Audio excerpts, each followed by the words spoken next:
Bonjour mes chers Gémeaux, je vous remercie de me retrouver pour ce taroscope du mois de mars 2021 sur lequel on va se pencher, mais je voulais simplement vous signaler que je organise une semaine de célébration du 28 février au 4 mars sur ma chaîne YouTube pour fêter mes 6 ans de présence ainsi que le fait que ma chaîne ait dépassé les 30 000 abonnés et les 5 millions de vues. Et pour ce faire, je vous propose du 28 février au 4 mars de remporter évidemment des tirages personnalisés par mes soins, mais également deux tarots, un oracle, un livre. Il y a plein de surprises comme ça. Donc n'hésitez pas à vous abonner pour ne pas rater la vidéo publiée la semaine prochaine, le 27, la veille du 28, qui vous expliquera comment tout va se dérouler. Et n'hésitez pas non plus à me retrouver sur Instagram et Facebook où une partie de ces concours se déroulera. Mais recentrons-nous autour de ce mois de mars qui semble signer un accomplissement désiré depuis un bon bout de temps, puisque nous avons des énergies très fortes dans l'idée de finalité. On a, pour commencer, dans les éléments tout simplement positifs, la carte du 10 de denier. Cette carte du 10 de denier, elle est là pour nous parler des éléments profitables qui vont entrer en scène pour vous au cours des prochaines semaines. Et c'est un 10 qui marque la fin d'un chemin. Et on a ici un 9, un 8 et encore un 9. Donc on a 8, 9 et 10 qui nous parlent des derniers mètres avant d'atteindre la ligne d'arrivée. Et effectivement, le 10 de denier vous promet au mois de mars un certain accomplissement ou une certaine forme d'achèvement. Il y a l'idée d'un marathon, c'est une course d'endurance qu'on a menée sur des mois, des semaines. C'est quelque chose que l'on visait depuis super longtemps, une stabilité, quelquefois qui rentre en compte dans l'aspect matériel et économique parce que ça reste des deniers et que ça nous parle de l'aspect des fois économique. Et donc il peut avoir une concrétisation immobilière, il peut avoir un contrat qu'on attendait depuis longtemps, pour lequel on a beaucoup bossé, qu'on arrive à obtenir. Bref, il y a sinon carrément l'héritage de quelque chose, de façon plus pragmatique. Mais c'est vrai qu'il y a quelque chose qui est arrivé à maturation avec cette carte du 10 de denier et qui s'accomplit. Et donc c'est un gage de quelque chose de durable et c'est quelque chose dont on peut profiter quelquefois d'ailleurs à plusieurs. Mais de façon plus générale, la carte du 10 de denier va nous signifier des désirs qui peuvent se réaliser. Et ça, la carte du 9 de coupe va également nous le signaler dans la direction que prennent les choses pour vous au cours de ce mois de mars. Le 9 de coupe, c'est une carte de célébration, de souhaits accomplis.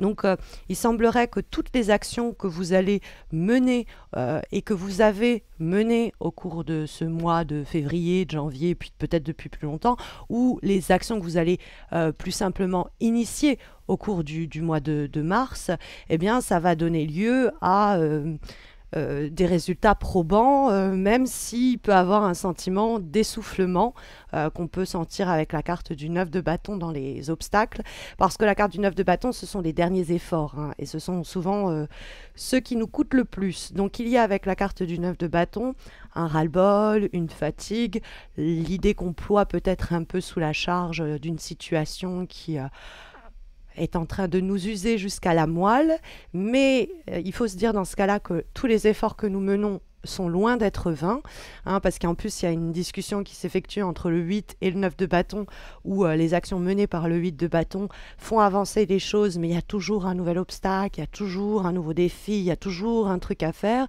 et ça nous donne le sentiment que le trajet qui nous sépare de la ligne d'arrivée est toujours en train de se rallonger. Mais le 10 de denier vient nous confirmer que on va pouvoir atteindre cette prospérité, cette stabilité, que cette course d'endurance, que ce marathon va finir par payer. Il y a une nouvelle étape qui se manifeste à travers cette carte du 10 de denier. Maintenant, le 10 de denier, il dialogue avec le 9 de bâton. Et pour arriver, si vous voulez, à l'avènement de ce 10 de denier, il faut subir un peu les secousses du 9 de bâton, qui se trouve quant à lui donc dans les obstacles. Et ce 9 de bâton, c'est une carte effectivement qui va nous parler de, quand elle pose problème, d'être au bord de la crise de nerfs ou d'être très hésitante face à une situation en se disant est-ce que ça sert à quelque chose que je continue aller dans la même direction alors que ça me stresse, j'en ai ras-le-bol, je suis toujours ébranlée par une nouvelle situation qui vient rendre le problème encore plus complexe. Et donc avec la carte du 9 de bâton, on a vraiment l'impression de faire face à une opposition sérieuse et quelquefois un peu injuste, et donc d'affronter une situation qui peut être démotivante, si vous voulez. Hein, il y a ah, ça y est, c'est terminé, j'arrive au bout. Et puis bah non, ah, il y a encore ceci à faire. Ah bon, voilà, c'est le dernier effort. Et non, il y en a encore un autre. Vous voyez ce côté-là où on se dit, bon, allez, c'est bon, je lâche à faire, ça me saoule trop. Pourtant, tenez bon, puisque toutes ces actions que vous allez entreprendre, elles vont finir par vous donner satisfaction. Toutes les perches que vous allez tendre, c'est-à-dire les demandes que vous allez faire, vont finir par payer. Le 9 de bâton, dans les obstacles, en effet, il dialogue avec la carte du 8 de bâton, en termes cette fois-ci de vibration.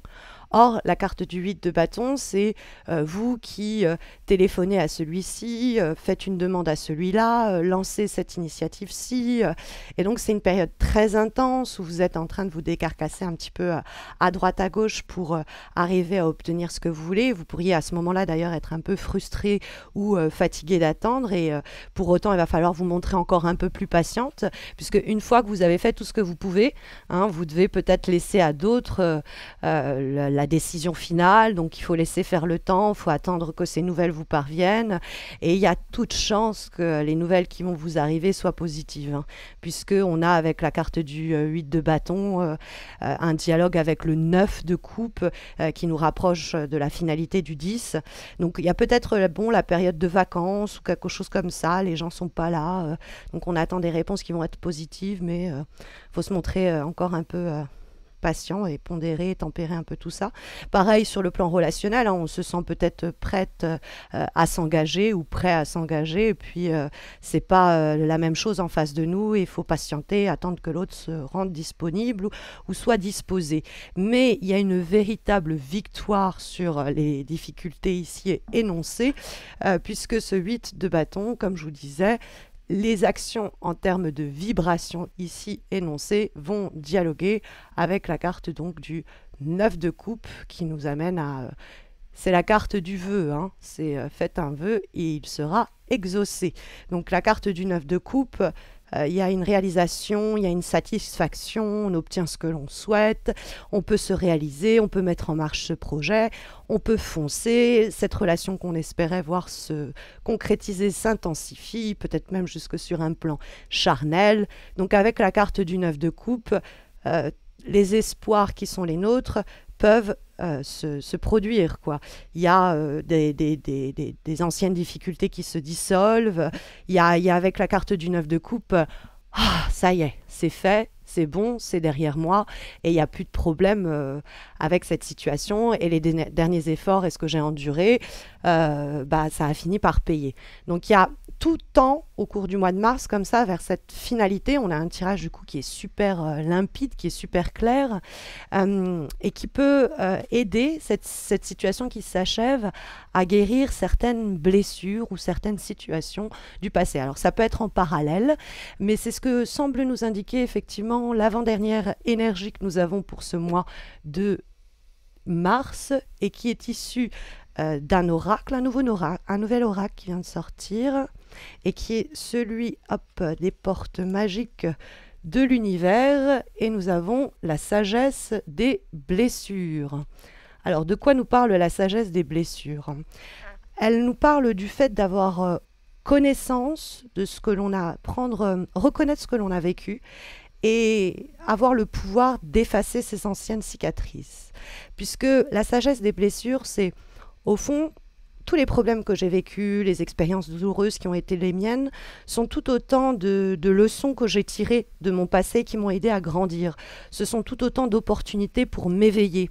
Et donc à la lumière de cela, tout ce qui a été douloureux va s'effacer pour ne plus se reproduire. On a une vraie libération qui peut être dans l'idée qu'on se débarrasse du retour du refoulé, par exemple, des choses qui n'avaient cesse de se reproduire de façon cyclique. Et donc il y a une vraie libération. Parce que ces expériences douloureuses, elles ont eu une raison d'être. Et elles vous annoncent, cette carte, que il est plus nécessaire d'en passer à nouveau par ces expériences éprouvantes pour que la potentiel de cette situation, de cette relation ou votre propre potentiel s'accomplisse. Vous savez que ces situations négatives sont de véritables pépites en termes de sagesse pour ne plus reproduire de mauvais mécanismes. Donc au cours du mois de mars, face à chaque contrariété ou problème que vous pourriez rencontrer, demandez-vous quel en est le message. Quelles leçons je peux en tirer? Qu'est-ce que je dois modifier? Ou bien quel bénéfice caché je retire de cette situation? Parce que tout ce que vous allez vivre au mois de mars va participer à vous faire progresser et à arriver au 10 de denier, à l'avènement du 10 de denier. Et comme dernière énergie, pour ce mois de mars, mes chers Gémeaux, nous avons une lame issue d'un autre oracle, celui de l'amour, et nous avons ici, hop, la carte du grand bercement. Alors, cette carte du grand bercement, c'est la première lame de cet oracle. Donc, c'est marrant d'avoir un as, entre guillemets, quelque chose qui démarre quand on voit tout ce qui se termine. Et donc, cette carte, elle nous dit qu'il faut parfois avoir le courage de se délester du pire pour oser être. Hein, c'est l'idée qu'il y a peut-être d'anciennes croyances, que l'on continue à porter, des moments difficiles qui se sont ancrés, des moments porteurs de souffrance dont il va falloir vous délivrer.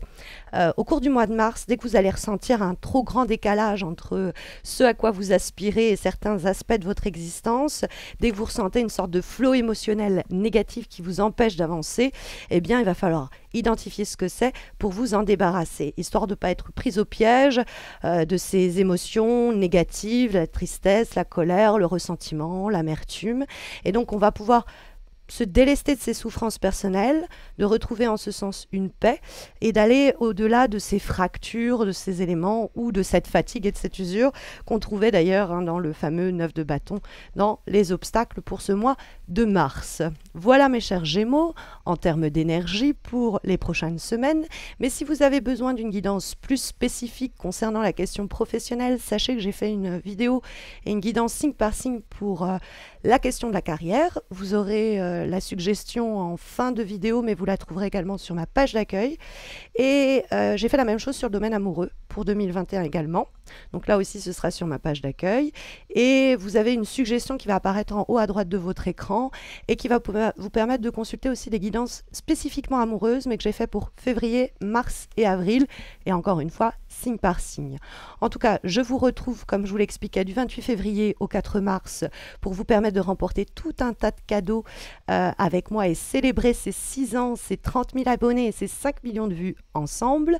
La vidéo qui énoncera les modalités du concours sera publiée quant à elle le 27 pour lancer les festivités du 28 au 4 mars.